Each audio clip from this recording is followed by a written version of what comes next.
From courtside of the virtual Hardwood, it's the NLSC Podcast. This is episode 513. I am Andrew in our forum, Andrew NLSC on X. With me as always, my co-host Derek, DP3 in our forum, and DP3G and DP384 on X. Derek, I have to thank you for hosting our Parsec session last night. It was an interesting time with a game that was certainly a game we played. 3 words. Terrible button mapping. Ugh. The entire game, I still couldn't get used to the controls on ESPN NBA Tonight for PlayStation 2. This game also came out on the Dreamcast, and it's equally as clunky on that console. What we're used to in live and 2K games for buttons like shoot and pass and jump and steal and all of that. It's just the complete opposite on this ESPN NBA Tonight game. And it just makes controlling the game super clunky. And the game doesn't have a sprint button. Instead, your guys are just always moving at the same speed, kind of water bugging all around the court. And there's no physics to this game, so there's like no 2-man animations. So sometimes you'll be trying to get up court and your defender is in front of you, and you're just like hitting a brick wall over and over and over and over and over again. And that game that we had last night, I was having a lot of trouble finding fun in it due to the fact that we just couldn't get used to the damn controls. I swear that a couple of times the button mapping actually changed on me because I realized what was going on. I made the switch in my mind. Of course, I still was pushing the wrong buttons. One of my favorite plays actually when I launched that full court shot and managed to get the rebound and make a wide open dunk. That was you drew it up, just like you drew it up. Just like I drew it up, absolutely. But I swear there was a couple of times when I was under the basket, I hit shoot and it passed. Because normally the X button on PlayStation is pass in these games, or A button on Xbox controls, and the B button or circle is shoot, is what we're used to in those older games. These days it's square or X, but on Xbox. But there were a couple of times, Derek, where I'm sure I hit the right button, and yet it did the opposite, just out of nowhere. That is a very poorly designed game. That is not up to Konami standard. Same thing happened to me. I also want to point out that all the great highlights that we could have had were negated by offensive fouls. We would finally get a chance, finally have a driving lane to the hoop, and we would take off. So in this game, Andrew and I were using the Knicks, and we were against the Miami Heat. And this is a classic matchup, a brawl normally in real life, right? Like in the late 90s, early 2000s, Knicks and Heat was like must-see TV. So I thought it would be a good matchup to put on the floor.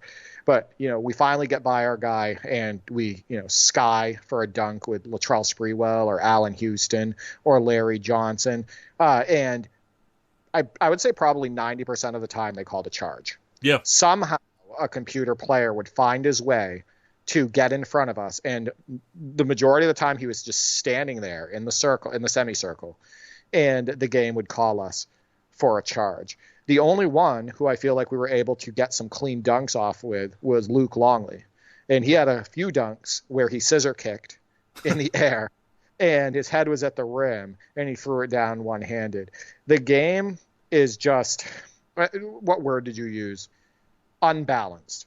The game is just super unbalanced from a gameplay perspective. It's so easy for the computer to block your shot, right, in that game on the perimeter. So like just taking jump shots, like you think that you have, enough space to shoot, or you have a size advantage on your guy and you go up to take an outside shot and it gets like swatted out of bounds or, swatted behind you and then they pick up the ball and go the other way.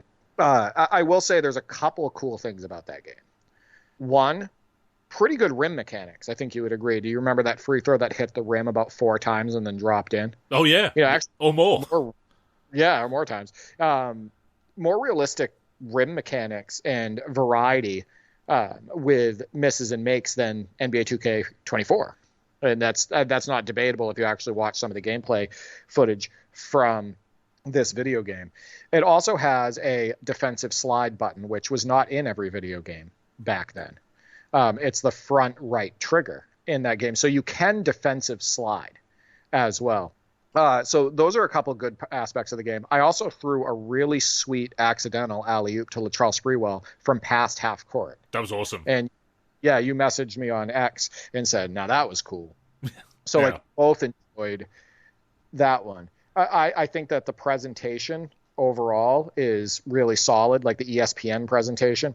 I think those cyber faces, while a couple of them are really good, like Ron Mercer and Stephon Marbury, but they're some of the worst for that time. They're very comparable in a bad way to like Fox Sports NBA basketball. Every single player has chubby cheeks. Every single player looks like they've added 10 to 15 pounds just to their face. It's just weird player models. And some of the players look absolutely nothing like their real life counterpart, like Allen Houston. I mean, it did for a guy who was a very important player and all-star caliber player in the league at that time. Even a fan favorite to a lot of people. They didn't give any effort at all. No. On Allen Houston. But yeah, I mean, we lost that game, I want to say by 25 or 30. And yeah, we never were able to get used to those controls. Stealing, press steal to foul. That was an issue in that game, obviously. The charging fouls took away some very easy buckets for us. And did you notice that we didn't get to take one free throw? I don't even know what the free throw mechanics are like in that game because we didn't get a chance to shoot one.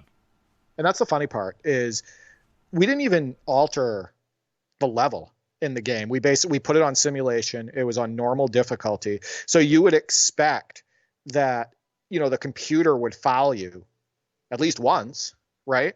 I actually don't remember them fouling us more than like once or twice, and we didn't shoot any free throws. On a reach-in, yeah. In the entire game. Meanwhile, we were getting called for everything. So it's super unbalanced with the user and the CPU.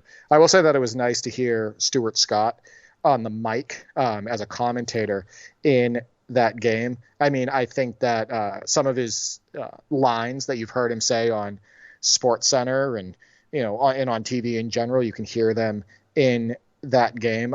It's not super inspiring commentary, and I think it misses the mark overall between him and Brent Musburger, but hey, at least there's commentary in the game, unlike NBA 06 and NBA 07. Yeah, no, it is very repetitive. I was looking at some of the reviews, and they did call that out. It is great to hear Stuart Scott in that analyst role, and hearing those lines, as you said, that he would say on ESPN, but it is repetitive, not uncommon in games of the time. I mean, certainly now that storage space has gotten bigger, we do have more commentary, more commentators. Obviously, look at the selection in 2K and alternate commentary teams, of course, but it was still nice to have that touch. The ESPN presentation is pretty on point for that time. If you go back and look at ESPN broadcasts from that era, they've got it. Even in the main menu, they've organized the options to line up with ESPN, exhibition, season, etc. So it's pretty cool that they've done that. They've gone right all out on the ESPN presentation. Unfortunately, they didn't go all out on the gameplay. You've got broken AI. I've never seen the CPU get so many 3-second violations. And on one hand, it's cool because you actually have the CPU making mistakes, but I don't feel it's by design, Derek. I feel it's just poor design or a lack of intelligence by the CPU and going out of bounds and backcourt violations and 10 seconds in the half, etc. I think there was one or two of those as well. Certainly on the 3-second violations by the CPU. Not so much us forcing them into these violations as you can do in other games, but simply the CPU not knowing how to play basketball. But then also getting you back by the turnaround fadeaway 3-pointers by Tim Hardaway. His foot was on the line for some of them, so they were twos. Tim Hardaway, Andrew, I got to tell you. You notice how we couldn't even hit open threes a lot of the time, and we were missing the semi-contested shots with Sprewell and Allen Houston and Chris Child. Tim Hardaway would come down the other end, and Andrew and I would be jumping right in his face, and he would take this like off 1 foot side away 3, nothing but net, fade away 3, nothing but net, right in our faces, like over and over and over again. And remember, this isn't altered difficulty. This was just like the game's default difficulty. I believe it's called normal.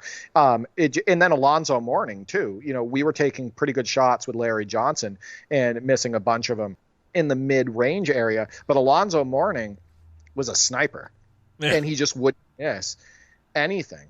Also, I want to point out really shoddy dribbling controls in that game. There is like a fancy dribble button, and you don't know whether they're going to go into a hesitation, if they're going to go into a spin move. It just feels completely random trying to do dribble moves in that game. I will say this, in ESPN NBA Tonight 2002, so the game that followed this one, so the sequel, you could say, they did add a sprint control to that game. So there is turbo in that game. And from memory, they did clean the game up a little bit, and it's a little bit more fun game of basketball. But this original ESPN NBA Tonight was not a strong performer.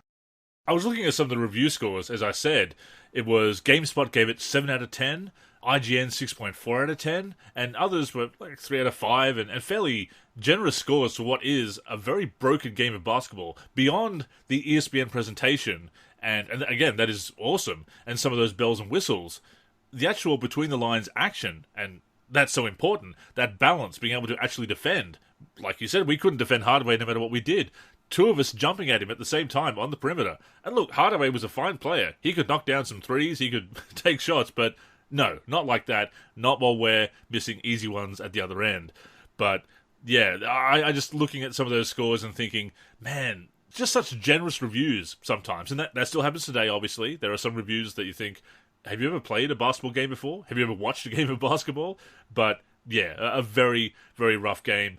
You know, I've talked about some of the issues with Live 2001 before. It is so far ahead of what Konami was doing there, and of course NBA 2K1 as well. But before we move on from that, how about that Knicks team, Derek? What a weird Knicks team with Travis Knight and Luke Longley and Larry Johnson's still there. Ewing's gone, went to the Sonics that year. Charles Oakley left a couple of years ago. Glenn Rice on that team, still got Sprewell and Allen Houston, Charlie Ward and Chris Childs, of course. Yeah, what a strange transitional Knicks team. There's 3 teams that just do not look right on Glenn Rice. 1 is that Knicks team. 2, the Clippers. And winner for them at the end of his career. But like he played for the Clippers, and that just looks wrong on all levels. And the Rockets.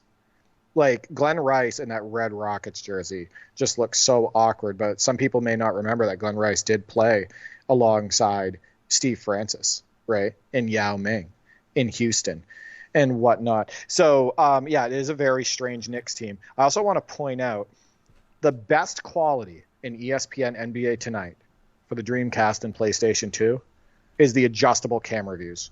How you can customize your camera view for the game. They have zoom, height, and field of view options. The field of view option is something I wish they included in every basketball video game, because that means you could turn what 2K has as like an ISO camera, which is way too zoomed in. The field of view option, and at least the way it works in ESPN NBA Tonight, would allow you to back that way up, right, to like an NBA Live 95-esque isometric view. And I would absolutely love that in so many different video games that didn't have a good isometric camera view option. So yeah, it's not good when the best thing about your game is the ability to customize the camera. An option, yeah, in the game. But it is funny how we do find these really cool features, like the presentation or that option, in these subpar games. ESPN NBA Tonight 2002, as you will recall, has the ability to edit player faces, original player faces, that you can change their hairstyle. You can give Shaq a blonde afro, if you wish. You can change the head shape even. There's some preset head shapes. So there's these really interesting features, and I do want to check out the sequel. I have it in the collection. It will be one that I revisit this year, obviously, and cover for Wayback Wednesday as well. But yeah, these really interesting little features that you don't find in many, or indeed any, other games, but there they are in these subpar releases. And, you know, for ESPN NBA Tonight 2002, T-Mac is on that cover. And that is one of the coolest looking video game boxes. And in my opinion, I love the text they used for the NBA Tonight 2002 piece on the bottom quarter of that box. You know, it's T-Mac driving in that super classic Orlando Magic #1 jersey that he wore, and I just love that cover, and I have it in my collection actually for PlayStation 2 and Xbox. But yeah, I think that's a game that we're going to have to play as well, because I do have it also as a ROM for the emulator. Absolutely, and that is the beauty of the Parsec sessions, us being able to revisit these games together. The good ones, obviously, but also the rougher ones as well, and have a bit of a laugh at them. And unfortunately, in Power Regions, we didn't get the Alonzo Mourning cover for ESPN NBA Tonight. We didn't get the T-Mac cover for 2002. We just got the collage of players for both, similar to NBA 09. Which one do you prefer? I think the single player. I mean, the collages are cool and everything, but I mean, how many games had Alonzo Mourning on the cover? I know T-Mac was on a few, obviously. Live 07, Inside Drive, I want to say, 2004 was he on? Or was that Shaq? And Inside Drive 2004 was Shaq. Right. Inside 2003 was Paul Pierce. That's right. Yeah. And Inside Drive 2002 was Vince Carter. Yeah, so I know he was on another one. Might have been Shootout. Might have been Shootout 2004 that he was on the cover of T-Mac. But he's been on a few. But Alonzo Mourning, just that one, as far as I can recall. So I think I would have preferred those covers. And look, if I can get the NTSC version, I can't run it on my original hardware. I can run it on the emulator, obviously. And of course, it's there in the collection. I've got the PAL version to run. Just the same way I have the Japanese version of Live 2002 with MJ. Wizards MJ on the cover. Yeah, Wizards MJ on the cover of a basketball video game. I am super jealous. I am jealous that I don't have that as part of my collection. But you know what I do have, Andrew, is I have NBA Inside Drive 2000 for PC with Ray Allen on the cover. So not quite Wizards Jordan as far as, being super special, but I'll take it. Yeah, Ray Allen on that cover. Do you have the actual complete in box? Because I only have the CD, the jewel case of that one. I did get complete in box. I got that off of, I want to say, eBay, and I was specifically looking for complete in box. Nice. Yeah, I will get complete in box when it's available. I got my Lakers versus Celtics complete in box, Jordan versus Bird, my Slam City with Scottie Pippen complete in box for PC. That was a pretty good find there on eBay. Not last year, maybe the year before that I picked that up. But we are crazy collectors, as our listeners are well aware. But yeah, it was fun to revisit that game. Still revisiting a game that I haven't played as much of each and every week, 4 for 4 now.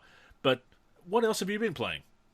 And actually, before I answer that question, Andrew, who would you say is the worst cover athlete of all time as far as a basketball player? Now, obviously, they're not going to be a bad basketball player, right?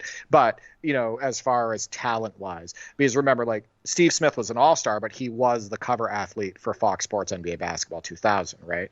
We had Sam Cassell as a cover athlete for NBA Shootout. Who would you say, if you go back in history of the cover athletes, might be the worst player that was a cover athlete? Like sort of the lowest in the hierarchy of all-time rankings and that kind of thing? Yeah. So, NBA Shootout, the first one, aka Total NBA 96 here in Australia, and other PAL regions, of course. Total NBA 96 just has your very 90s collage of a cover, no cover athlete. But the original version, the NTSC version, has Sam Cassell, who was a fine player and a one-time All-Star, but I would not say an all-time great. And NBA Shootout 97 had an alternate cover. Eddie Jones was the primary cover athlete in the States. I think it was just a basketball texture in PAL regions. But there was also an alternate cover with Tony Kukoc on the cover. And he's a fine player as well. But again, as far as that hierarchy of all-time greats, yeah, maybe one of them. Yeah, that makes sense. I'm going to go with Adam Keefe, because there's no real cover athlete for NBA Fast Break 98, and Adam Keefe is kind of sure. So I'm going to go with a tie between Adam Keefe and Judd Bushler. How about that? That's pretty good. That NBA Fast Break 98 cover. The way they've very subtly hidden Jordan behind. He's hidden behind Adam Keefe, isn't he? Oh, yeah, he's behind Adam Keefe. I'm looking right at it right now. So in the shot, it's Karl Malone, Luke Longley, Ron Harper, Scottie Pippen, Adam Keefe, and Judd Bushler. And you can see Jordan's arm. You can see part of his jersey. You can tell it's Jordan, but it's a very convenient shot for this cover because they didn't have the license for Jordan, and he's guard number 98 in this game. But yeah, so worst cover athletes of all time, I'm counting them, is going to be Adam Keefe and Judd Bushler. I mean, if we're going to go that route, though, surely there's a Bulls versus Lakers or Bulls versus Blazers that's got a bench warmer in the background, surely. Stacey King or something. Right, but you have to decide: is Stacey King worse than Adam Keefe and Jed Bushler? I mean, Stacey King is a fine commentator, if nothing else. I enjoy his commentary. So Yeah, he had some of the best calls during Derrick Rose's amazing, MVP season. exactly. And he was excellent. I agree. Yeah, you know what? I think I will have to give it to Keefe. But as far as prominently featured cover players, maybe a Cassell or Kukoc. I mean, actually, you know what? Raul Lopez for the Spanish version of Live 2004 was the only rookie to appear on the cover of NBA Live. Had never played. I mean, obviously, he'd been playing professionally in Europe, but had not played an NBA game yet at that time. So I guess there's some cover players like that. Andrea Bargnani, maybe, for the Italian version of Live 08 and 09, I want to say. So the alternate covers, I guess, make it a bit of a cheat, I suppose. You ever think that Scottie Pippen was irritated that they continually used him as a cover athlete for basketball video games? He's the guy holding the ball going up for a layup on Bulls versus Blazers. He's the cover athlete going up with the ball on NBA Fast Break 98, but they just never gave him the a lone cover. It's like Scottie Pippen surrounded by other Bulls, and on Bulls versus Blazers surrounded by other Blazers and whatnot. He just never got his own cover. I mean, you asked me if Scottie Pippen is irritated, and I would say yes, probably 24/7. But but I mean, look, he got the cover of Slam City with Scottie Pippen. He got his name in the game. I mean, how can you top that? Yeah, I mean, that's also still the best graphics of all time, right? I mean, it's Sega CD. It may be a QuickTime event, but it's real video. So you're playing against real life Scottie Pippen. That beats NBA 2K24 graphically, right? Not to mention Fingers and other streetball legends, of course. Yeah. But no, that's an interesting point about Pippen. Like, he was, in many ways, the replacement for Jordan in those games. And we're going to be talking about players that got us into basketball games and players we remember playing with in basketball games as we were getting into the genre in the mailbag this week. And obviously Scottie Pippen being the player that was always going to be on the Bulls and their star when MJ was either a roster player or completely absent. Pippen kind of was the replacement, like an NBA Jam, for example. Yeah. You weren't a big Bulls fan at the time. Your Bulls fandom started pretty much in like 94, 95, 95, 96. Mid-90s, yeah. Back, right. And NBA Jam is what sparked your love for basketball video games.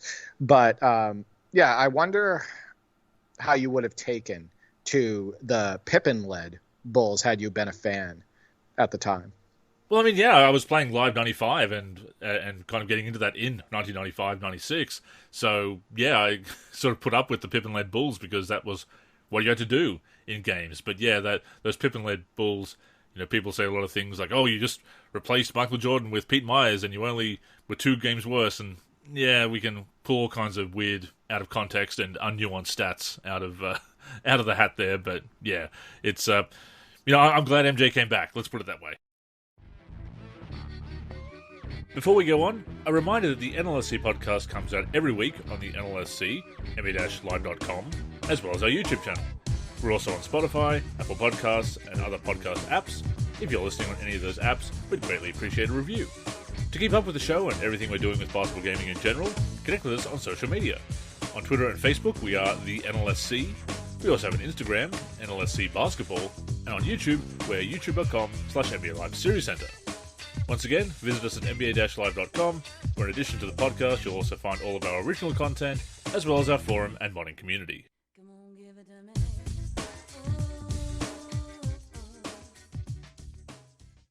So, Andrew, let's get to our main topic. I asked the community if you could only choose one type of game to enter the basketball gaming space, which would it be and why? And the choices I gave were NBA Sim, Street Style Game, NBA Arcade Game, or College Game. And I also stated that the game would be made by a big company with resources. So there's nothing wrong with indie titles, but I think that smaller companies and smaller development teams, and oftentimes these indie games only have 1 or 2 people working on them. I think it's very difficult for them to make a deep and heavily promoted sports video game, right? So I wanted to make it clear that this game in this scenario, in this fantasy scenario, would be made by a big company with a lot of resources. So before we get to the community's responses, Andrew, you can only choose one type of game to enter the basketball gaming space. What do you choose? It's tough because, you want to cheat and say, well, how about this and this? No, we're just going to say the one. And my thought process is this, is that I would love to see a competitor and alternative to NBA 2K like we had, as recently as 2018, obviously, with NBA Live. Because I do love those sim games. Being able to have an alternative to what 2K is doing is so important. I'd love to see it again. At the same time, for all of 2K's problems in recent years, it is still a very good game in many respects. It is still a game that you could fix, and it would be much more to my liking. So that invites the idea of, well, maybe it should be an alternative genre, like NBA Street, like NBA Jam, or indeed college. And college would be a great way for EA Sports to re-enter the scene, because you're not directly competing with 2K then, and you do have something different. I've really been getting into the college games recently, Derek, as you know, as our listeners and viewers on YouTube probably know as well, having uploaded some highlights from those games, really been getting into them because there's great novelty there for me because I didn't grow up with them. They weren't released in PAL regions, as I've noted. But with that being said, Derek, thinking of what would be the most fun, the most impactful, the biggest alternative, EA Sports bringing back NBA Jam, and I know a lot of people go with Street, but I've always preferred the Jam aesthetic to the Street Ball aesthetic. I think I'd go with NBA Jam, or an NBA arcade game. I know your love for NBA Jam on Fire Edition. I know love for the, arcade basketball scene. I think it would be great for EA Sports to, bring that series back. But I have to be honest with you. My love is still with the 5-on-5 NBA game. And I am absolutely hungry for a competent 5-on-5, fun, deep basketball sim. The thing is that I can get some of my, 3-on-3, 4-on-4, 2-on-2 kicks, etc. oftentimes with those games, as long as they have appropriate depth related to like blacktop, right? Or, something like that they had with NBA Live 19 and court battles and all of that. I think that 5-on-5 games, 5-on-5 sim games are a little bit more flexible in relation to giving you an all-around experience and scratching more than one itch. True.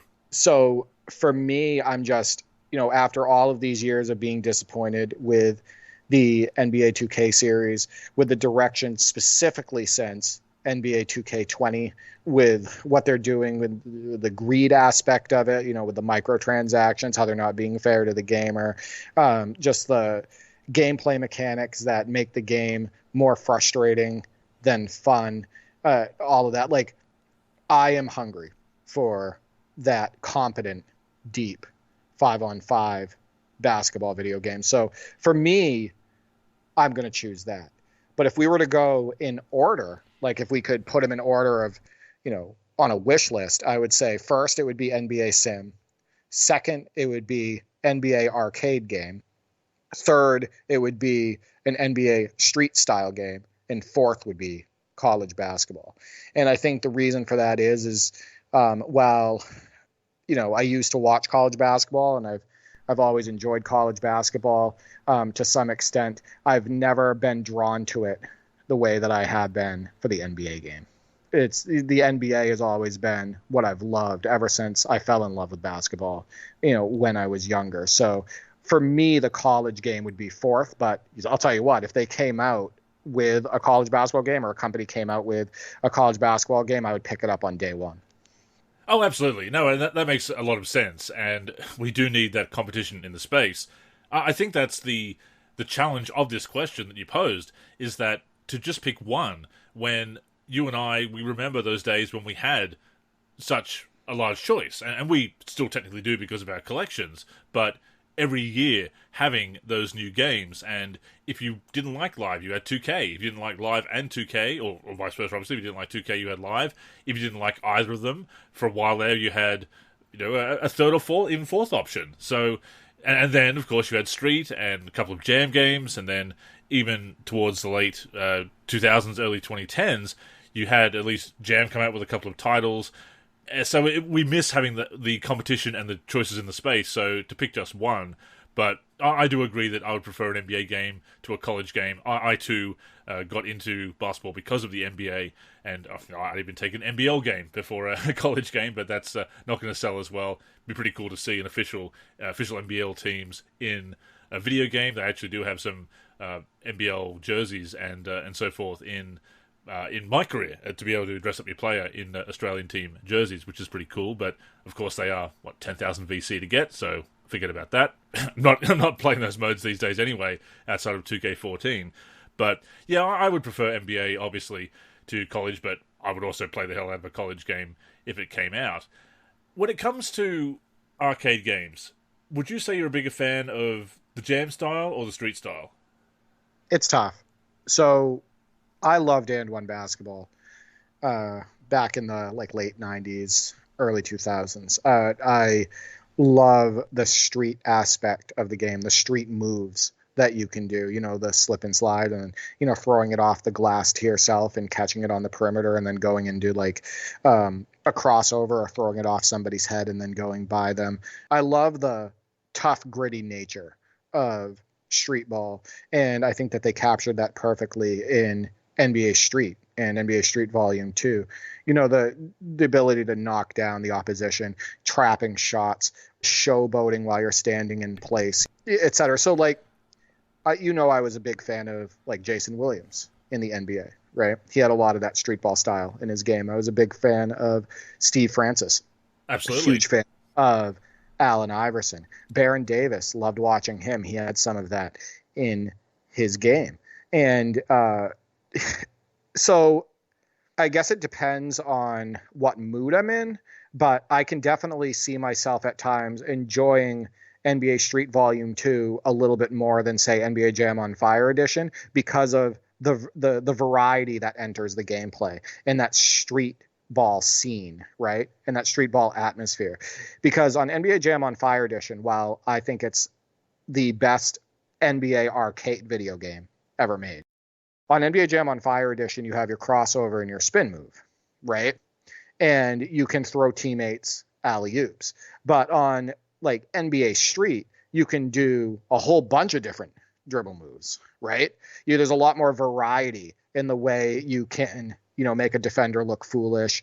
And, there's a lot more variety with the different moves you can do and the different animations that play out. I also think that NBA Jam on Fire Edition has, tied with NBA Hang Time, in my opinion, has the best defensive mechanics in an NBA arcade video game. I think you could agree. Sure. I love getting steals on those games. I love swatting people out of the air, all of that. But in an NBA Street game, or I'm going to use NBA Street Volume 2 as an example, like I said, the ability to trap those shots off the glass and get blocks where you catch it in the air and the offensive player crumbles to the floor, etc.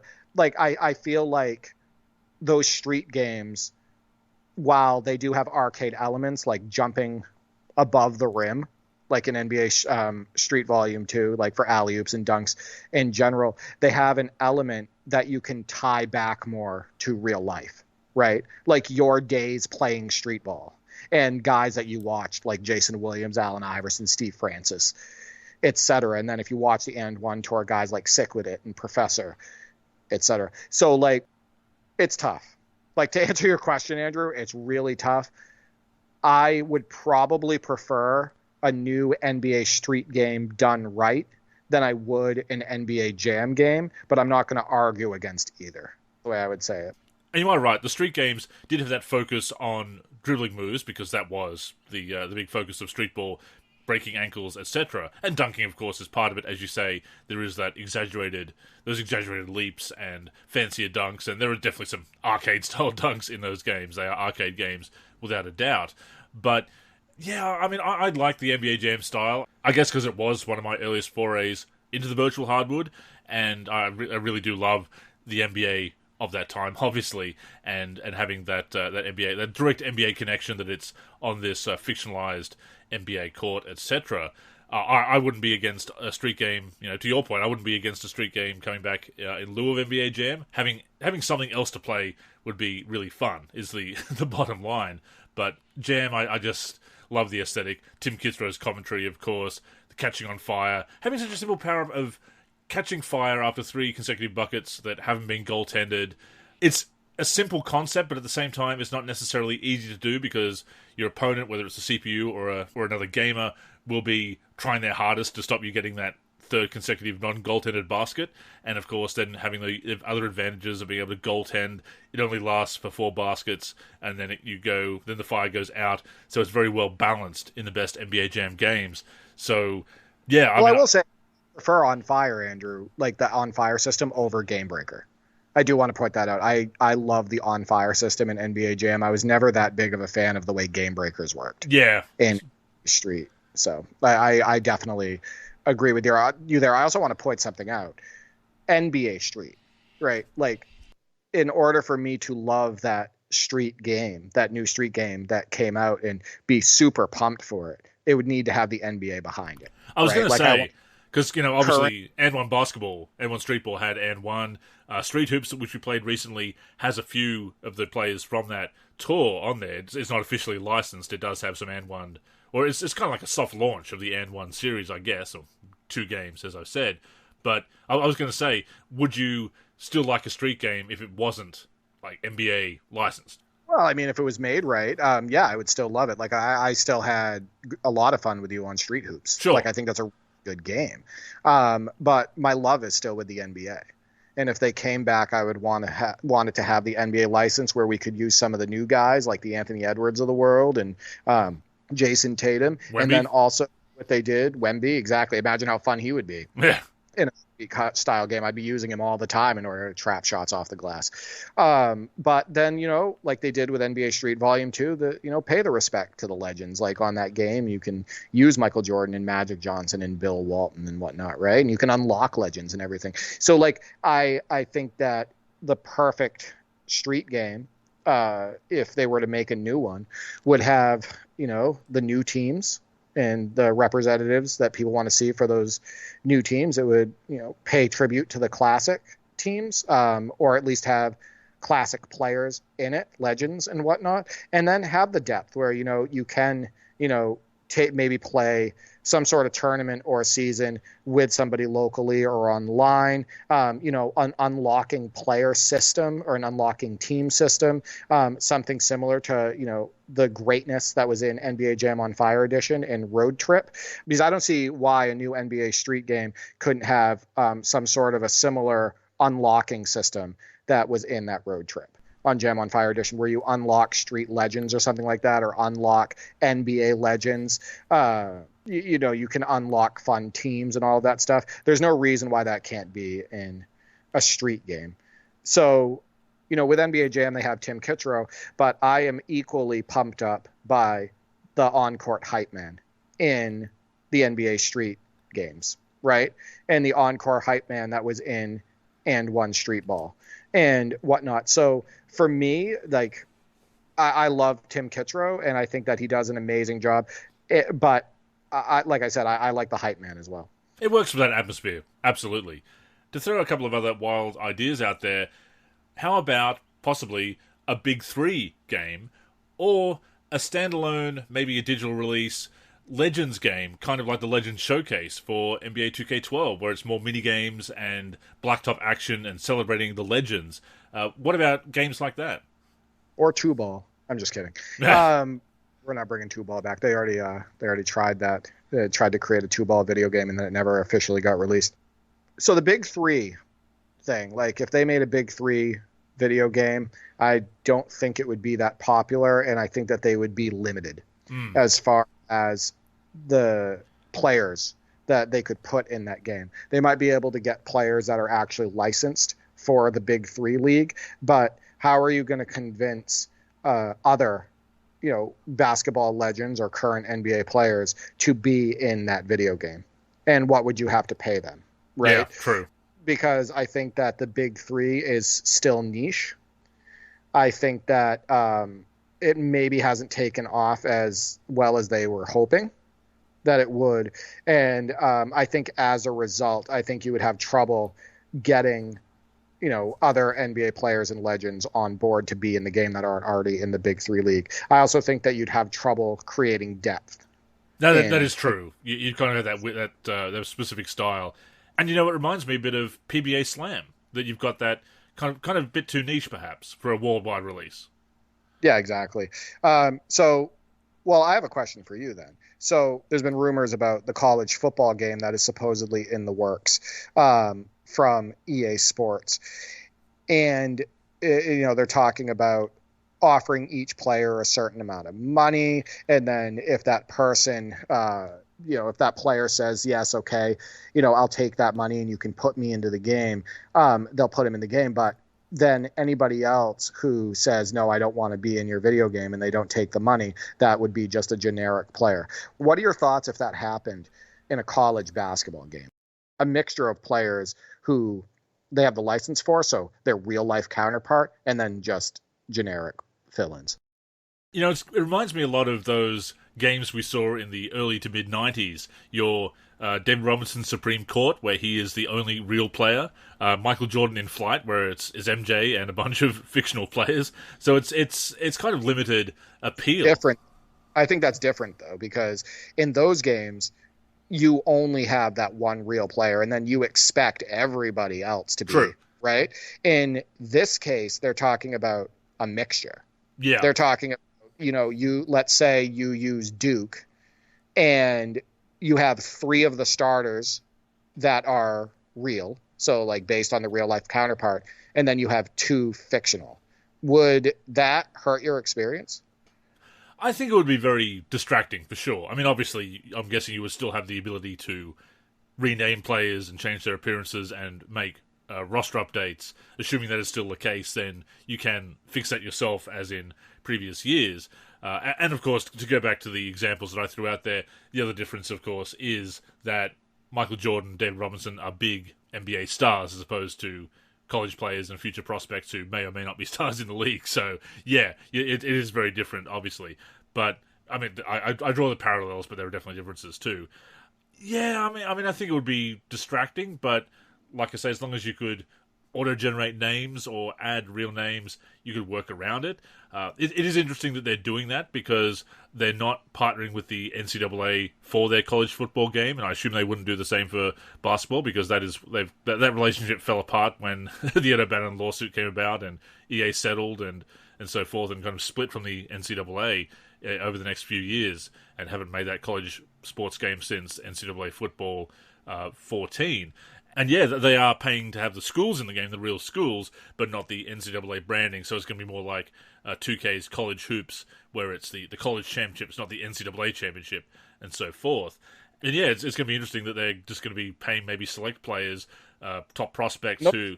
I saw a couple reputable sources mention it. So like I'm just saying it's rumors. I don't know the validity of it, sure. But I'm just hypothetically, if it were to happen. Yeah. Like, I think it would be, like you said, I think it would be distracting. And I think that giving players the ability to edit those rosters and edit those names and share rosters that are maybe completed and whatnot, I think would go a long way with alleviating that frustration that might take place as a result. You'd have to do it. You'd absolutely have to do it.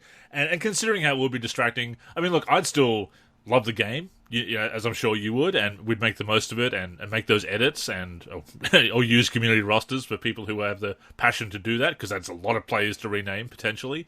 As far as a selling point, it would definitely be jarring, I think, and those differences. You kind of have to go all or nothing, really, in a way, because otherwise it does look very weird that you've got some players, unless again you've picked some top prospects that really would sell the game. Like, oh, we've got the consensus top 10 picks or whatever, or who people think are going to be going top in the draft the next 1 or 2 years, whatever. So you could make it work, but I think if you go halfway, half-assing anything never really works out very well. Completely agree. So my answer was NBA Sim. Andrew's was NBA Arcade. So what did the community have to say? So first up, we have Stephen, the Live King, says a street-style game. You can have so much more creative flexibility, and you really don't have to worry about licenses, signature styles, and likenesses. And, I think you would still have to have the NBA likenesses to really sell the game, but you could definitely get away with fewer signature styles. I think people would still want to see some signature jump shots, not necessarily as many as you would need in a sim game, obviously, and you wouldn't have as many players. Presumably you'd have smaller rosters, but there is definitely more creative freedom that you can have in an arcade game, and a street game at that. Yeah, I think it needs the NBA license to sell. Yeah. Absolutely. I think the NBA is so global. It's, the kids want to use Joel Embiid. They want to use, although I don't know how Embiid would do in a street style game, because all he does is flop in real life. So wouldn't be able to do that with no refs on the court, and hopefully he would just get beat up in an NBA street style game. That's my expectation. But they want to use the high flying Anthony Edwards and the players they look up to, the Jaylen Browns, the Jason Tatums, and they want to use Jokic and Doncic and do fun things with them on a street style court. The NBA will sell the game, and that's why when there was a bunch of people stating let's just scrap NBA Live and make an EA Sports basketball game that is purely street, or a strictly online EA Sports basketball game that doesn't have the NBA license, and it's just all like the one and stuff like that. So I thought that was silly, and I don't think that game would sell, to be honest with you. It certainly wouldn't sell well. So yeah, I agree, with him that, bringing a street game back, one that is done well, that is fun on the sticks, that has online connectivity, and has some depth. I think that would be a great thing, but I think it would need the NBA license to sell. I mean, I love the idea of fictional rosters. One of my all-time favorite games is World League Basketball, as I've said, which is the PAL version of a college basketball game with the fictional Global Basketball League. That was fine in the 90s, where gaming was a bit more niche, and you could put out those games and the enthusiasts would get it. But in today's age of the modern gaming, where you are trying to maximize profits and put in recurrent revenue mechanics and all that kind of stuff, and that is such a big part of gaming. It is a multi-billion-dollar business now. Yeah, you need that hook. You need those licenses that are going to sell copies. 100%. Next up, we have Bucky T says, I'm going to cheat here a little, D, but definitely a tie between NBA Sim and college. We literally need something fresh and different in the basketball space. I refuse to be a part of the cult and play the newest 2Ks only. Crying laughing emoji. I'll play older titles until something new finally releases. Goes back to what we said, Derek, that we want to have those choices in the space, those different games that we can play and flip between if we want to. Bucky T is craving a competent 5-on-5 basketball video game, and what I get from what he's saying is he doesn't care as much if it's NBA or college. He just wants that awesome 5-on-5 action, right? And I'm in the same boat, but just would far prefer an NBA title. So, yeah, I'm with you, Bucky T. And Teddy Bear the Gamer says, college. Man, those rivalry games used to have an atmosphere that's still unmatched. The toughest arenas to play at really meant something. You really had to have basketball IQ. Can't forget about the old March Madness, where we could build the meter up and shatter the backboards. And yeah, none of the games that I have, the college games I have, I think allow you to shatter the backboards. That is something I miss. That was a really cool feature in those earlier college games. And I know you've talked about Coach K college basketball, where you can do that. And yeah, I think a lot of people want to see those college games come back. And I get it, because I have been really getting into the college games myself, Derek, as I said. So, no, I see what people are talking about, and it is that alternative to the NBA. I would still prefer the NBA if I had to choose just one, but I definitely get the support for college games. Yeah, so I think one of the struggles would be the fact that college basketball isn't what it once was. It's not as popular as it once was. I don't think that the players coming up are as exciting as they were in the past when we were watching college basketball growing up, like the Vince Carters, right?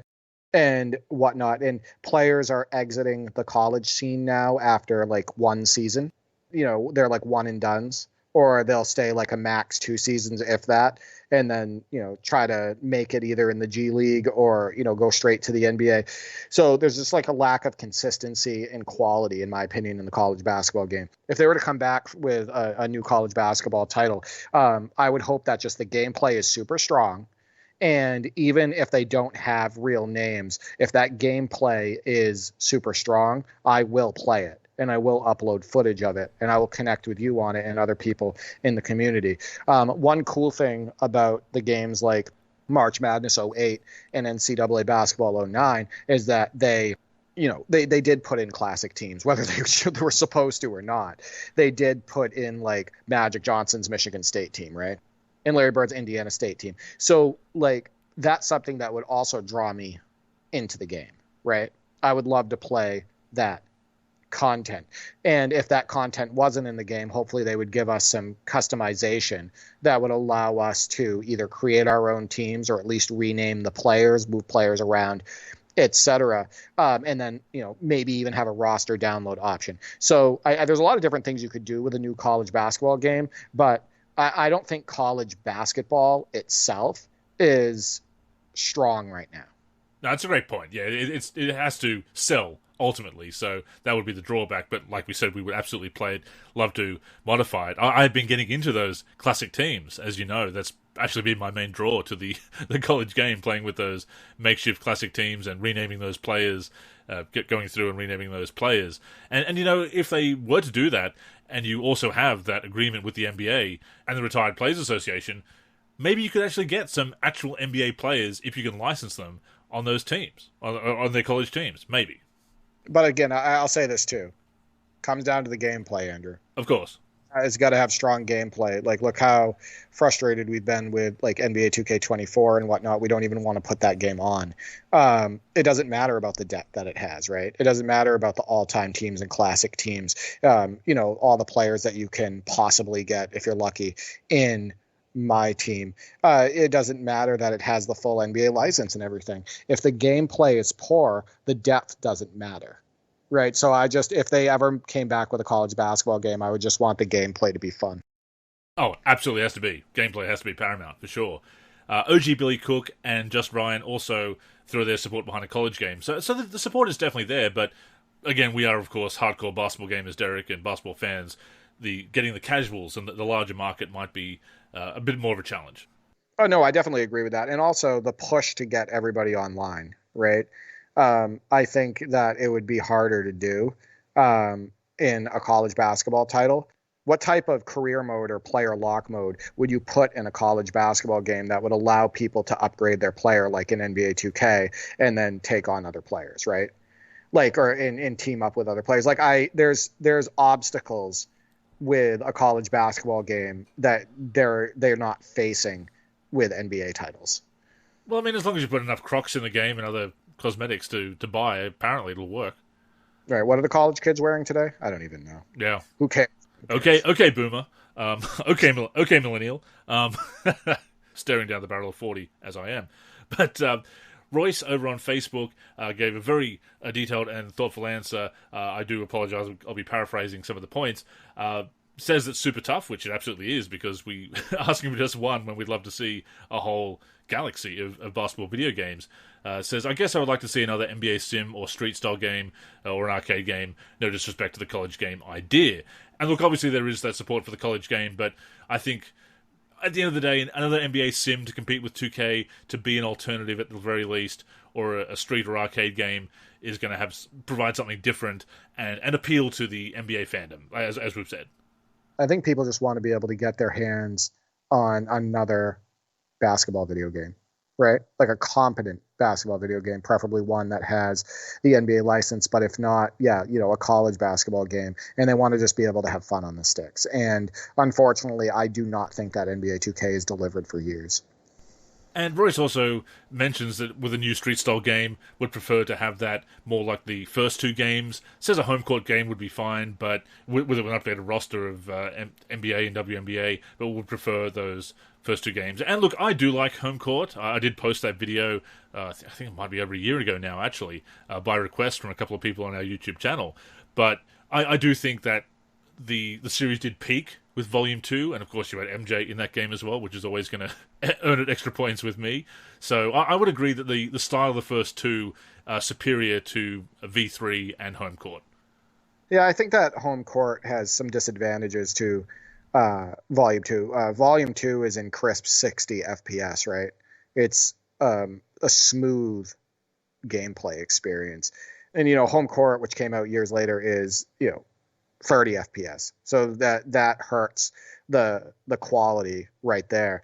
And then the animations also in Home Court are not as good as Volume 2. They took steps back. The animations are pretty janky and unnatural. Meanwhile, when you actually play Volume 2, the animations play out smoothly. And, when you string together moves, it doesn't look awkward or feel awkward and whatnot. I also think that the graphics on NBA Street Home Court are hurt by the strange sepia tone. I see what they were going for with that, but yeah. I don't see what they're going for. I'm just kidding. But no, I really don't. I don't know what the idea was behind that. I don't know if they were just trying to give it a unique look, but I think that that also hurts the visual appeal of the game. Yeah, I think they were going for kind of like this nostalgic filter of like. I think there's a lot of documentaries and such around that time were going for that tone to kind of look serious and old and nostalgic and everything. I think that's what they were going for. It makes it look a bit washed out for sure. Definitely agree. And before we move on to a couple of responses from Discord, Royce also mentions, would love to have that jam style of arcade game in the style of Midway or EA. Obviously, Acclaim did not make the best jam games, although Jam 2004 has its strong points, I will certainly admit. And also it suggests an idea similar to what I had with like a Legends game, kind of like the Legends Showcase. I know Royce is a big fan of the NBA 2K12 Legends Showcase and getting players that they haven't been able to license, like Sir Charles, Reggie, Sheed, etc. So that in hindsight would probably be more of a digital exclusive, I suppose. It might be hard to make that a AAA release, but no, I'd love to see something like that as well. Yeah, I also want to point out that even the people that scream from the rooftops, old heads, or the NBA is better now than it's ever been, and the players are way more skilled and all of that nonsense and BS, even that younger crowd wants to see legends, right? They want to see classic teams, classic players. They want to be able to use Kobe Bryant and Michael Jordan and whatnot and, throw Wilt Chamberlain on the floor and see what they can do with them. It's why my team is as popular as it is, Andrew, right? You don't see people posting their lineups and have it just all be new players, right? You see people posting their lineups for NBA 2K24, my team, and it's like Shaq at center, right? You see Kobe in those lineups. You see Jordan in those lineups. I've seen some with guys like Glenn Rice in there and whatnot. So even the young crowd, the teenagers and the young adults and whatnot, they still want to experience on-court action with, classic players and teams. Oh, absolutely. And there are people who genuinely appreciate NBA history, of course, and that sometimes is hard with some of the odd ratings in NBA 2K, and you can't do anything about that in my team, of course, but then my team gets very silly at times with the OP cards that can do absolutely everything. And might as well not have a name on them, Derek, really. It's kind of like a fictionalized version of the player. Heading over to the NLSC Discord now, Maz, she says a street game, to be honest. And that doesn't surprise me because Maz was actually one of the driving forces, along with Jiao Sming, of some of the original Street Volume 2 mods. Yeah, that Street Volume 2 mod that's in the other basketball video game section of on the NLSC, that is incredibly impressive. What year was it that they brought it up to date? Was it 2019? I think that was 2016 or 2015, 2016. That one's a bit older, that one. It was a little bit older, but it was super impressive what they were able to do with the art in that mod and changing the players' names and all of that stuff. I love what the modders have been able to do with arcade basketball games or street basketball games from the past. I mean, look what John Z1 was able to do with NBA Jam on Fire Edition. I was going to say, just yeah, legendary stuff and whatnot. So yeah, that's not surprising at all.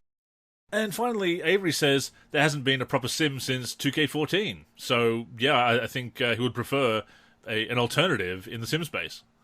I don't agree with that 100%. I think that the last strong sim that they came out with was NBA 2K17. Same. And I think that NBA 2K19 is the best sim that they've come out with and the best game that they've come out with since 2K17. So I think that NBA 2K14 for the PC and NBA 2K14 for the PS4 and Xbox One is always going to be a favorite by the majority. And I think it's just because of the look and feel of those games. Those games have such solid gameplay on offense and defense and such great control. Absolutely, and I do see the point about wanting an alternative in the sim space. As you pointed out, that would be your first preference. And while I said NBA Jam, I would certainly not turn down a comeback, a strong comeback for NBA Live, as I've said many times before. And looking at all these answers, there is some mixed opinions there, but it is clear that people want another game. There are some people we've seen, some people with a very large audience, so these influencers who are saying, look, it's all about 2K, forget about those other games, we've just got this one. But no, people, they still want choices. They remember having those options back in the day, and not that long ago, really. I mean, again, you go back to 2018 and what we had, 2K Live and NBA 2K Playgrounds 2. So there's at least 3 games we could choose between, and now we just have the one. I've said it before, and I'll say it again. It doesn't matter what company makes the basketball video game, as long as the game is promoted properly, it looks good during that preview footage and those preview screenshots, and they promote solid depth in the game. And then once people get their hands on the sticks, whether it be a demo or, on day one and whatnot, and they have fun with it, that game can absolutely take off, right? Like I said, I don't care who makes it. Quality is quality. Strong promotion is strong promotion, and that game could absolutely take off. So I hope that it happens. I do. I hope that it happens within the next few years, and I think it will. And we will certainly cover that and, play the hell out of those games and give our honest opinion on them. But before we wrap up here, Derek, how about we open up the mailbag? To the mailman, the pump fake. What an unbelievable dunk! So I asked the community, what NBA player or team got you into basketball?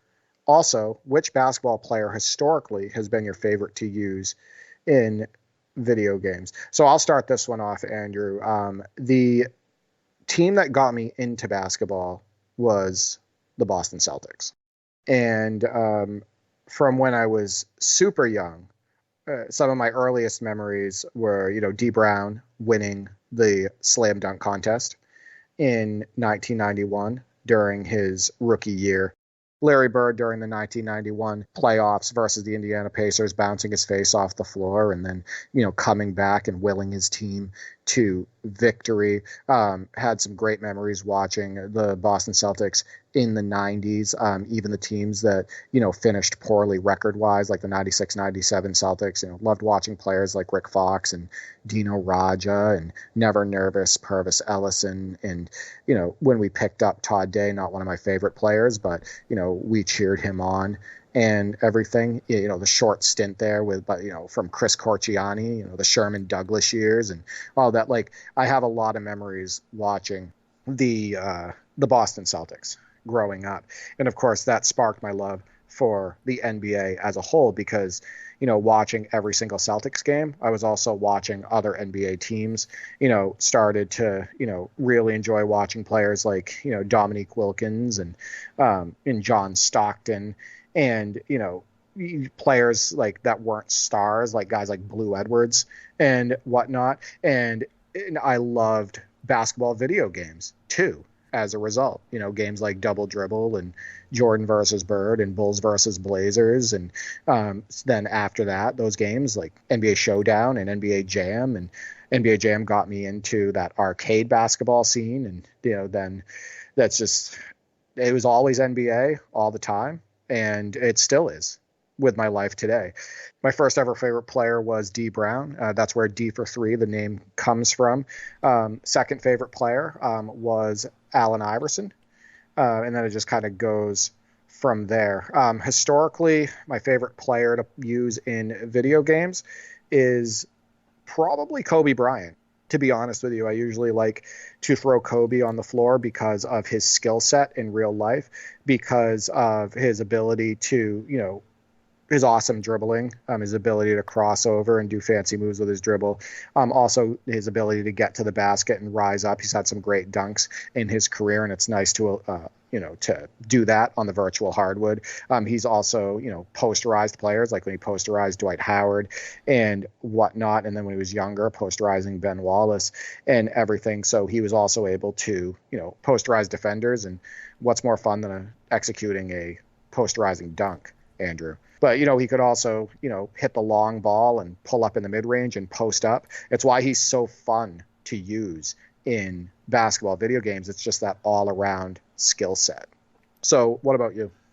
Well, of course, it was Michael Jordan and the Bulls that got me into basketball. I had that casual interest before then and started kind of following it, and then he came back and really just took off. Basketball just skyrocketed in popularity again in the mid to late 90s when he came back, interest at an all-time high internationally, and the Bulls were one of the few teams you could get merch for very easily here in Australia. So a lot of Australians from that time were or still are Bulls fans because of that, I would suggest. But yeah, MJ got me into basketball, as he did a lot of people, obviously.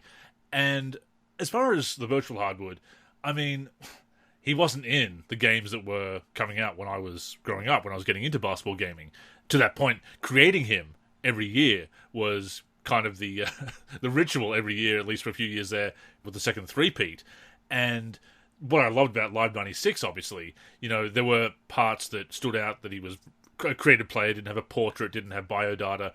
And that was what blew my mind when I discovered the NLSC back in the day, and the editors that our founders had made, that I could have my Michael Jordan be drafted 3rd overall in 1984 by Chicago and have his date of birth and everything. But on the court, as you recall, Derek, because everyone was using that set of heads, the same set of heads as created players, the original players, when you had Michael Jordan on the court in Live 96 PC, he just blended in with everybody else. He didn't look created. There was his name under the player, Jordan, if you had the name as the indicator. There was, there he looked like himself. He was bald, or maybe he gave him his mustache or whatever, and he just blended in with the original players. So that was a lot of fun to put him on the floor. But in games where you couldn't create him, like NBA Jam Tournament Edition, like Live 95 16-bit, and even a Live 95 PC you have to externally mod him in, then, Scottie Pippen did become the star of the Bulls and the player that you would use like a Michael Jordan. And he did have high ratings, obviously. And look, Scottie was for a long time my second favorite player. Have soured on him in recent years for reasons we've discussed before, and probably pretty obvious to anybody who's been keeping up with that whole saga. But other players that I've enjoyed playing with in games, Kevin Garnett, obviously, very versatile player, high-rated, always fun to, again, put players on posters, as you said, put opponents on posters. And Derek, I would also get into my head these obsessions is a strong word, but I'd really kind of have these players that I'd have to have in my dynasties, in my franchise games. Mike Bibby, you had to have him. Absolutely, Mike Bibby is one of them. Darius Miles, all that potential, and the fact that he was so athletic and so fun to play with. So those virtual hardwood legends that we've talked about before, having them on the on your team in franchise mode, or just playing an exhibition game with that team.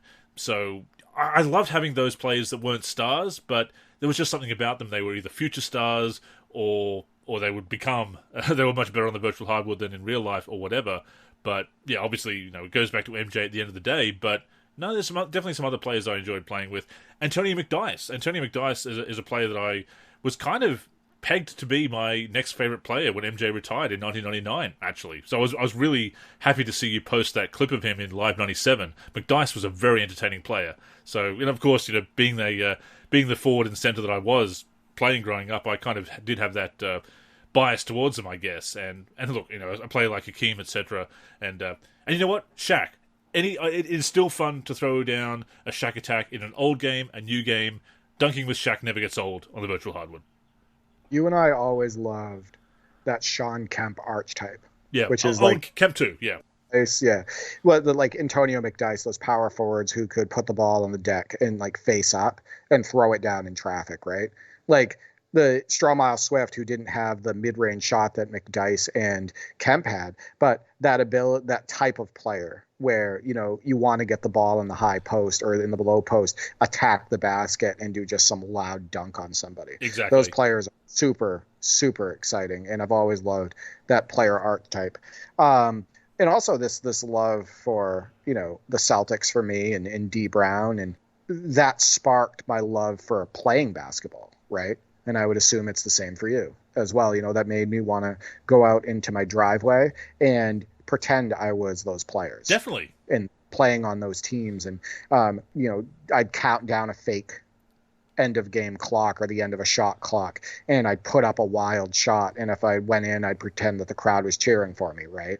Stuff like that. If it didn't go in, of course, you got fouled and you had free throws then. Oh, no. Yeah, exactly. Or I'd pretend that I never just did that, and I'd replay the scenario. Yeah. Over and over again, because I got to make it, of course, obviously. But yeah, that also sparked the love for playing. No, it definitely did. No, it was a special time. And look, it's very easy for people to say, dismiss it as just nostalgia. And look, there are going to be people who grew up with eras that followed ours, and younger people who have nostalgia for their eras. And it's fine to indulge that. It is a beautiful sport, as we've said. So, it's the people that are just boil it down to stats and rankings and performative debate that I don't like. If you are enjoying the game of basketball and getting excited about highlights and watching players and watching teams compete, I think you're doing it right, no matter what the era. Yeah, I think you can tell when you're talking to somebody if they really love and respect the sport. Yes. Right? Yeah. And I think that when you love and respect the sport, you usually talk about the sport in high regard, regardless of what era you're discussing. And that's just the way I look at it. Oh, definitely. But we probably haven't surprised anyone with our picks there, Derek. I know we've talked about our favorite players before, and yeah, I was not surprised to see D Brown doing the no-look dunk. When you put out that question, you put that out with that GIF, and that is a fantastic dunk contest, that 91 contest, obviously, and the showdown between Kemp and D Brown. Since that dunk contest, my family has called me D because I asked them to call me D. My name is Derek, but the reason I wanted them to call me D is because of D Brown, and they spell it the same way. It's D-E-E. And, my grandparents, before they passed on and whatnot, every single card they ever sent me, it was, love you, D, and whatnot. So, that all started with D Brown. That's awesome. And, as you said before, even some of those rougher Celtics teams to watch, the ones that weren't doing so well in the post-Bird, McHale, Parrish era, you still love your team and you still support them. Look, that's why I still support the Bulls. They have not reached the same height as the 90s, obviously. Even the Derrick Rose Bulls felt like a bit of a flash in the pan because of his injury, unfortunately. It was just that one Eastern Conference Finals appearance that was really the year they looked like contenders. And who knows what would have happened in 2012 if not for that injury, obviously. But, yeah, it's... that is something that I have noticed more people are supporting players rather than teams. And I suppose the nomadic nature of players these days has a lot to do with that. No, Celtics in the 90s, they played hard, right? Every night. And, sometimes the struggling Celtics were the most fun to watch because they fought tooth and nail to stay in games. And when they won one, it was extra special. And it would always be somebody that you wouldn't expect that carried them to the victory. Even, after the 90s when we had somebody like Milt Palacio, you remember Miracle Milt. Of course. And Miracle Milt, it was called that because he made a couple game winners for the Celtics, I want to say within like 1 or 2 weeks. It always made it extra special watching those Celtics teams win because they weren't expected to, right? And a lot of those players on those Celtics teams were either veterans trying to stay in the league and show that they could still do it. Remember when Vin Baker was with the Celtics there, or a young player trying to stick around in the league, somebody like a Yuri Welch. We're talking early 2000s there, and then he ended up being out of the league actually in a year or two after that. But the 90s and early mid 2000s Celtics were super fun to watch for me. We'll have to play some games that either were set in the time or have some rosters that flash back to great eras for both the Bulls and the Celtics, and maybe some of those underdog eras as well. We played that game with the 2004 Bulls. Which game was it that we played with the 2004 Bulls? Was it Inside Drive 2004 or was it another one? No, that is correct. It was NBA Inside Drive 2004. It doesn't work perfect for the emulator, but we played it on like a lower resolution. That's but yeah, right, yeah. The worst version of Scottie Pippen. Yes. We use that one. Absolutely. But no, it is kind of fun, as we said before, those oddball stints, the familiar faces in unfamiliar places, the familiar faces back in familiar places, even when they weren't in their prime anymore. So we will definitely connect on some games, and either ones that have rosters set in those weird seasons or ones that from the time. I love that. You know, we love the NBA, we love NBA trivia, and when it's captured in the interactive almanacs that are basketball video games, it's a way to indulge that love of history. Oh yeah, it never gets old. Even just looking at the faces today on ESPN NBA Tonight, those absolutely terrible faces. That was still fun. You know, we've talked about the streaming. Us reacting to the faces might be an idea. Yeah, I definitely think that after my knee surgery, I'll have time to do that, and I think that would be fun. So those are the players that got us into basketball and love playing with on the virtual hardwood as well. So let's get to your answers now. Nate Starshow says Andre Miller and Jason Williams. Jason Williams, I know, one of your favorites. Couldn't be two different types of players. Yeah. Andre Miller, super basic point guard who famously scored 50 points without hitting a three. It was just all 2-pointers. Andre Miller, the guy who basically would post up smaller guards and would consistently, attack teams in the mid-range at the hoop. And then you got flashy and one style basketball, Jason Williams. That's funny to choose those two players, but I guess I can see it. I guess maybe it would depend on what mood you're in. Maybe if you want to go out on the virtual hardwood and throw behind the back passes and alley-oops and whatnot and do fancy dribbles, you use Jason Williams. But if you're in the mood to, have more of a half-court offense, a more structured offense, and have that, point guard who really controls the game like a quarterback, then you would choose Andre Miller. So that is funny, though. Do you remember when, obviously the 2000 rookie game, Jason Williams had that the elbow pass to Rafe LaFrance that didn't work out. He got fouled, didn't finish the bucket, unfortunately.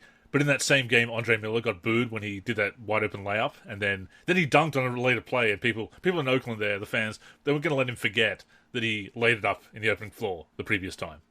What about Darrell Armstrong going up for a layup during the dunk contest? Classic. Or what about BS Cedric Ceballos blindfold dunk, which we all know he could see through the blindfold. Sure, there's no way your steps. So yeah, there's no way you could count your steps from that far out, completely blindfolded, and still jump from the exact right point and throw it down. Not being able to see. Just there's been weird stuff in the All-Star games and the dunk contests. At least he made it though. Baron Davis, when he did the eye hole in the headband and he still missed. That was yeah. There's still no worse dunk contest though to me than. I want to say it was Nate Robinson and Chris Anderson, like failing over and over and over and over and over and over again, trying to do the same dunk. It was like, this needs to stop.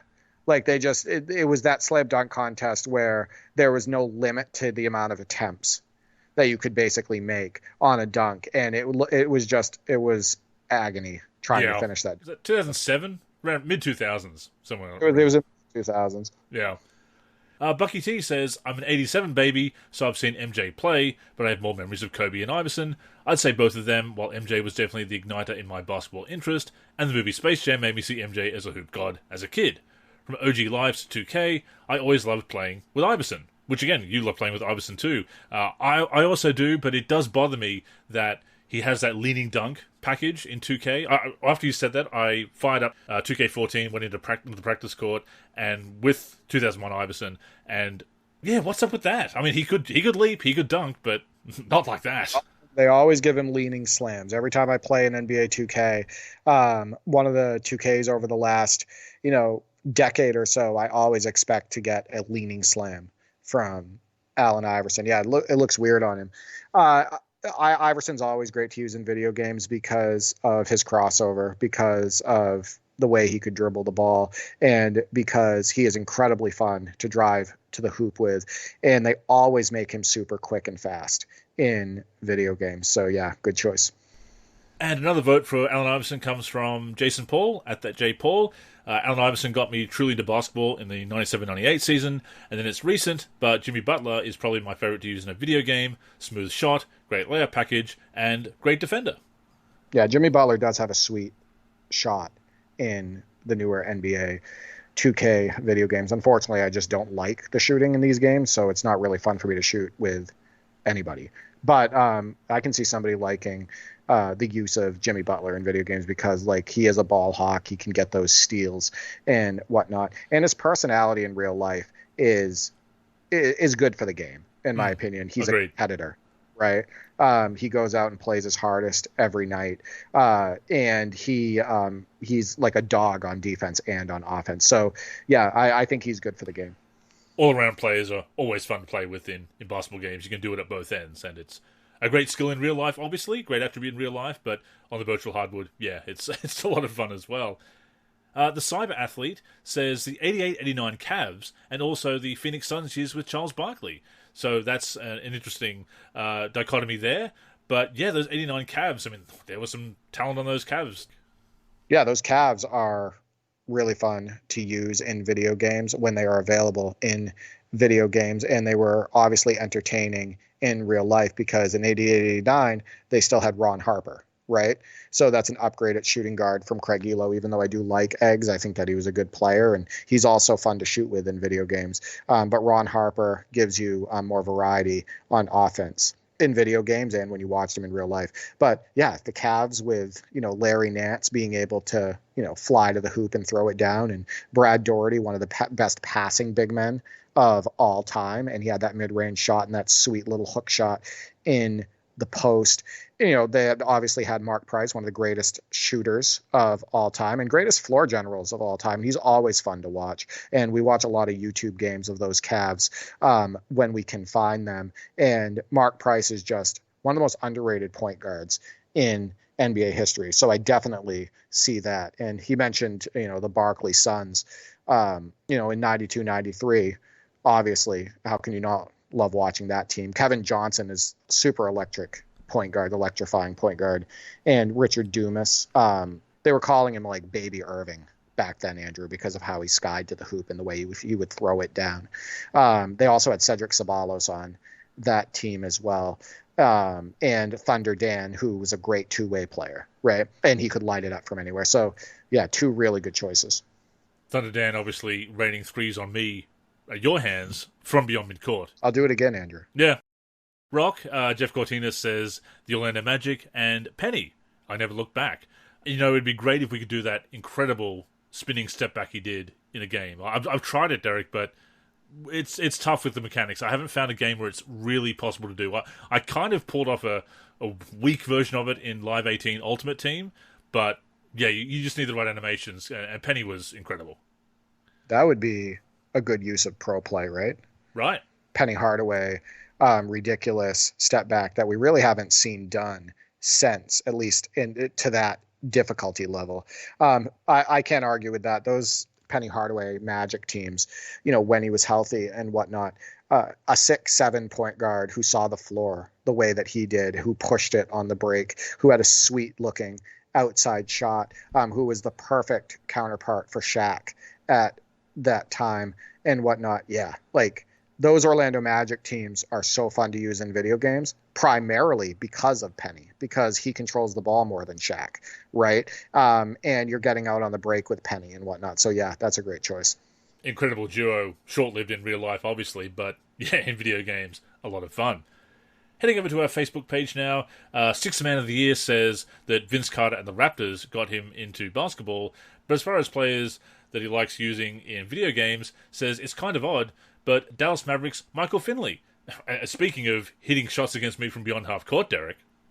I don't think that's a weird choice at all. Same. I think Michael Finley was, he was in the dunk contest. He was an all-star caliber player.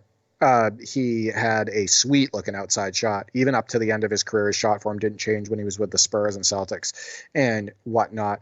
And he was, a legitimate second or third option on different teams during his career. I don't think that's a weird choice at all. About Vince Carter, Vince Carter was my best friend's favorite player, and also pretty much sparked his love for the game of basketball. How can you not love Vince? Have you seen those recent highlight reels of him when he was with North Carolina?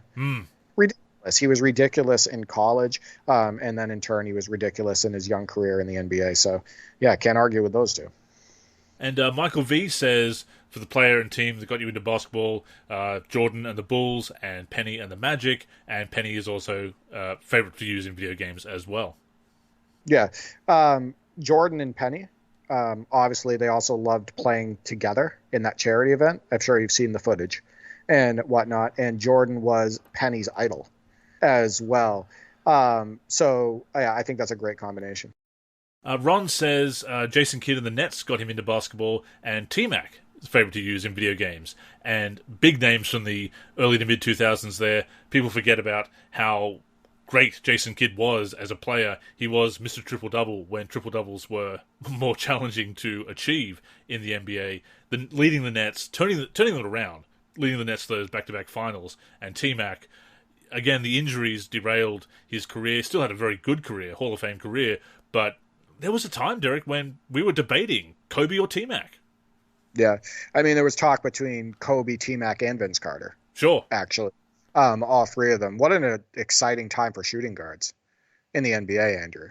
And point guards around that time with the Steve Francis and Baron Davis. And, Allen Iverson also played some point guard back then, and you had him there. It was a hell of a time for point guards, shooting guards, and power forwards in the NBA. Jason Kidd was not one of my favorite players to watch. I think part of that is because I think I actually appreciated more of the players who had a flashier game. And I know that he was great at alley-oops, right?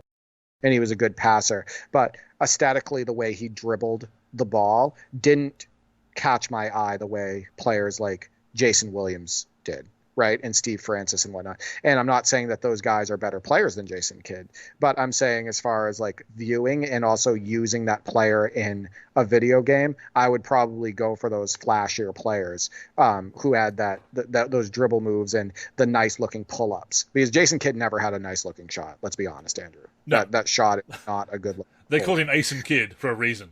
The kid has no right. J. That was the line back in the day. So Royce says his Ernest and Shaq got him into basketball, and mentions quite a lot of legends and greats from recent times as well as ones he likes to play with. Is Ernest and Shaq again, anyone from the 80s Lakers and Celtics, Jason Williams, Steve Nash, loves also playing with Weston Chamberlain, throwing it back to the 60s and 70s there, Duncan and KG, any of the legends in Street Volume 2, Glove and the Rain Man, and of course, we love playing with a Seattle team whenever we go back to an older game. Yeah, Peyton and Kemp in arcade hoops games. That will never get old, and that's still our number one choice on NBA Jam on Fire Edition. Renee says the Lakers because of Kobe Bryant. When I saw him tear it up during the 2008 finals, but the Celtics bested him that year, we got it back-to-back. And for players he likes playing with in video games, high-key NBA 2K legend Gerald Green and low-key 2K11 Derrick Rose with that 99 speed and 99 dunk was so fun to play with. And Derrick Rose definitely can be fun, but Gerald Green is another one of those players, Derek, kind of in that Darius Miles, Travis Outlaw mold of virtual Hardwood legends. And he had a solid career, of course, but yeah, so much more fun to play with in video games.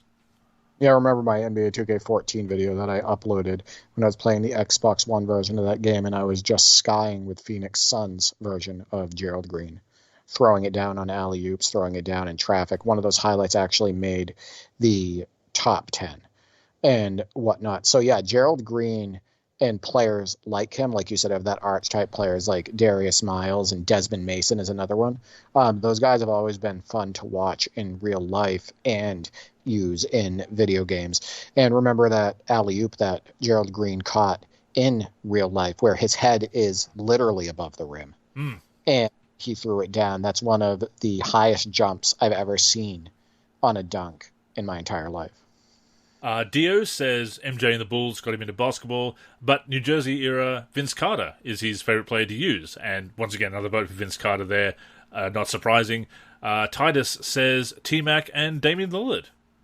So about Vince Carter with the Nets, it made it extra special when he joined that team because of Jason Kidd, who we were just talking about, because Jason Kidd could just absolutely find him on those cuts and on those alley-oops. And also Jason Kidd made Richard Jefferson look quite a bit better as well. And that's a fun team to use in video games because Richard Jefferson and Vince Carter were versatile wings who, could shoot threes, could shoot mid-range shots and could fly in for dunks. And he mentions Lillard. I know he joined the Bucks. I know that he wanted out of Portland. But I still like Lillard overall. And I like how he brings it every single game. And I like his demeanor on the court in a similar vein to, Jimmy Butler and whatnot. And in video games, Lillard is a blast to use. He gave it his all. I respect that he spent over a decade in Portland, in a smaller market, trying to be Mr. Blazer, trying to bring them to a success. But yeah, I don't blame him for looking elsewhere after all that time. I understand, especially once again having been locked into these contracts in 2K14 my career. I understand wanting possibly wondering if the grass is greener. Absolutely. Roger Ward says, when I was young, my hometown Cavs were a rough squad to watch. I gravitated towards watching the T-Wolves, mostly because KG was my favourite player to watch. And of course, Roger is one of the Live at One legends, along with his good friend Nate Starshow. And yeah, the Timberwolves with KG, cover player of Live 2001 right there, Derek. But yeah, I absolutely understand wanting to play with KG in basketball games. Yeah, and remember when we played against KG on NBA Live 2001? Ugh. And it did to us. I think we were using the Mavericks in that game, but Garnett was just completely unstoppable, and we got blown out in that game. He is ridiculous in NBA Live 2001. And heading over to the NLSC Discord for a couple more responses now, Shy Guy says, historically, OK/good players are really fun. Shane Battier and Buddy Hield are really fun. And yeah, that goes back to what we said about Virtual Hardwood Legends, that the stars are fun to play with, but you find that really good role player, and they're a blast.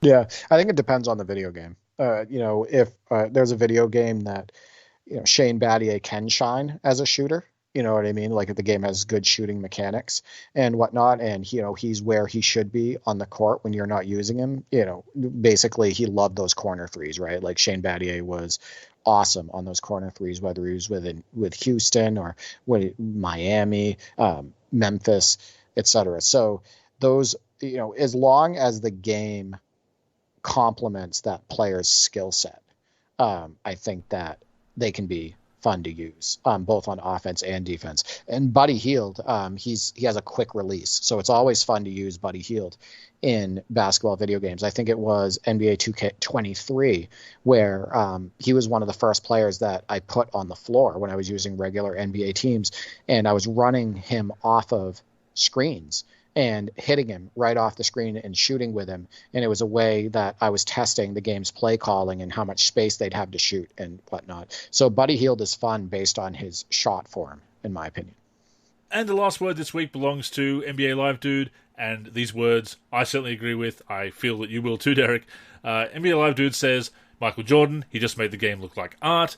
Jordan actually made me fall in love with basketball, and it led me to appreciate everyone else. This is why Mike is so great. He complemented the game and made it look beautiful. In terms of teams, I would say the 90s Pacers and Knicks were so much fun to watch.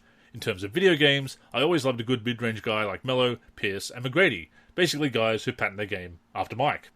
Yeah. I said like in my return to basketball, I was playing a lot like Carmelo Anthony in that high post and low post. And I absolutely love wings that can also be versatile in those areas, right? Where they're not just mostly a 3-point shooter, where they'll face up and, jab step and either shoot over their defender, fade away, or they'll attack their wrong foot and go to the hole, etc. So all of those players, Pierce, Tracy McGrady, and Melo, had that in their game. And Jordan was the king of that, right? Like I think Jordan is the greatest mid-range shooter of all time. And I also think that he's the greatest post player from that wing position, from that guard position in NBA history. And just watching him operate in the high and low post and get into those spots in the mid-range, it never gets old. But that's also why Kobe's game is so appealing, right? In that same way, because he would attack a lot of those same areas. Yeah, just some tremendous players, obviously, and a lot of players did take some inspiration from Michael Jordan. And looking to the greats of the past and seeing what worked for them and updating it for the modern game, if you will, there are some things that never go out of style. And I think players like MJ and Kobe and so forth, we call them all-time greats for a reason. Yeah, and they're always great to use in video games and great to watch in real life. And when you have that perfect combination, that's kind of the beauty of basketball. And of course, I did enjoy using Inkandare in NBA Jam Tournament Edition, even with his terrible ratings. In fact, hitting a 3 or hitting a clutch shot with Inkandare was quite an achievement. And that was fun in a twisted kind of way. Yeah, but it's always fun, making players stand out that stand out often in real life. It's like when I was playing against Stildo on NBA 2K19, and he would absolutely go at me with Orlando Magic, Greg Kite. And he would text me immediately after scoring with Greg Kite every time and just like in my face that he was on me and kicking my butt with Greg Kite. So I think it's always fun to kind of like make poor players or bench warmers or just straight role players do way more than what they could do in real life. A lot of fun. Great memories in real life and on the virtual hardwood alike. And of course, we will continue to reminisce about that on the NLSC podcast, as well as talk about games we want to see come back and evaluate games that we're revisiting. We love basketball. We love basketball video games. We love that you love it too. And we thank you for joining us each and every week to listen to us talk about basketball and basketball video games. With that being said, that has brought us to the end of this week's show. As always, we thank you for tuning in and invite you to join us again next week and every week on the NLSC, nb-live.com, our YouTube channel, or your podcast app of choice. In the meantime, please connect with us on social media. That's where you can get in touch with us. And of course, stay up to date with all of our content. So Derek, go ahead and plug the handles. Yeah, you can reach me on X at D43G and at D4384, on YouTube at D43, and on the NLSC at D43. I am Andrew in the forum and Andrew NLSC on X. The NLSC is on X and Facebook at the NLSC. We're also NLSC Basketball on Instagram and Threads. We're on YouTube at NBA Live Series Center. And of course, keep it locked to the NLSC itself, nb-live.com, for everything we do for basketball video games. So, thank you once again for tuning in, and until next time, I'm Andrew. And I'm Derek. Go get buckets, everyone.